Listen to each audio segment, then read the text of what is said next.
Megastar Chiranjeevi హీరోగా నటించిన latest movie మనశంకర Varaprasad గారు సంక్రాంతి కానుకగా జనవరి 12న ఈ మెగా మూవీ థియేటర్లలో అడుగుపెట్టింది.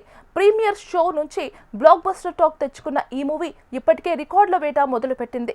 2 తెలుగు రాష్ట్రాలతో పాటు ఓవర్సీస్ లోనూ ఈ మెగా మూవీకి భారీ వసూళ్లు వస్తున్నాయని తెలుస్తోంది.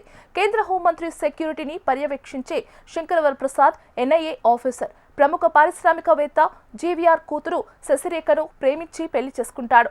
2 పిల్లలు పుట్టిన తర్వాత కొన్ని కారణాల వల్ల భార్యతో శంకర వరప్రసాద్ విడాకులు తీసుకుంటాడు. తన 2 పిల్లలకు దూరంగా ఉండలేక వారికి ప్రేమతో దగ్గర కావాలని ప్రయత్నిస్తాడు. ఆ తర్వాత తన భార్యకు తిరిగి దగ్గర కావాలని ఆమె ఇంటిలోనే తిష్టవేస్తాడు. బిలియనీర్ అయిన శశిరేఖతో శంకర్ వరప్రసాద్ ఎలా ప్రేమలో పడ్డాడు? కోట్లకు పడగలెత్తిన మహిళ పారిశ్రామికవేత్త అయిన శశిరేఖ సాధారణ ఉద్యోగిని. ఆమె ఎలా పెళ్లి చేసుకున్నది? ప్రేమించి పెళ్లి చేసుకున్న ఆమె శంకర వరప్రసాద్కు ఎందుకు విడాకులు ఇచ్చింది? తన 2 పిల్లల ప్రేమను పొందడానికి శంకర వరప్రసాద్ చేసిన ప్రయత్నాలు ఫలించాయా? తనను అసహ్యించుకునే భార్య మామల ఇంట్లో శంకర వరప్రసాద్ ఎలా తిష్టవేశాడు? తన భార్యను తిరిగి పొందాలని శంకర వరప్రసాద్ చేసిన ప్రయత్నాలు వర్కౌట్ అయ్యాయా? శశిరేఖ శంకర్ వరప్రసాద్ ఫ్యామిలీ డ్రామాలో వెంకీ గౌడ పాత్ర ఏమిటి అనే ప్రశ్నలకు సమాధానమే మనశంకర వరప్రసాద్ గారు సినిమా కథ.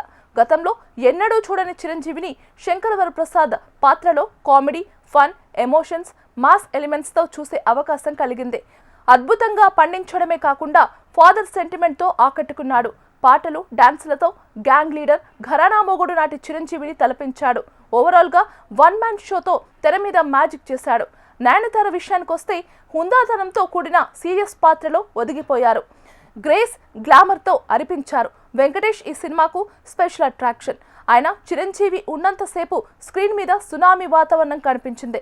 సచిన్, శరత్ సక్సేనా, హర్షవర్ధన్, క్యాథరిన్ థ్రెసా పర్వాలేదనిపించినా ఈ సినిమాకు భీమ్ సిసిరోలియా మ్యూజిక్ అత్యంత బలంగా మారింది.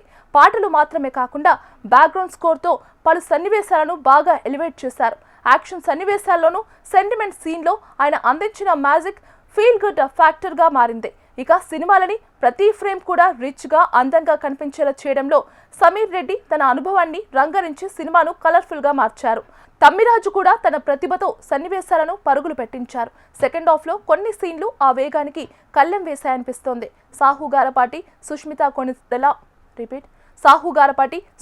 కొణిదెల అనుసరించిన బేసిక్గా ఉన్నాయి.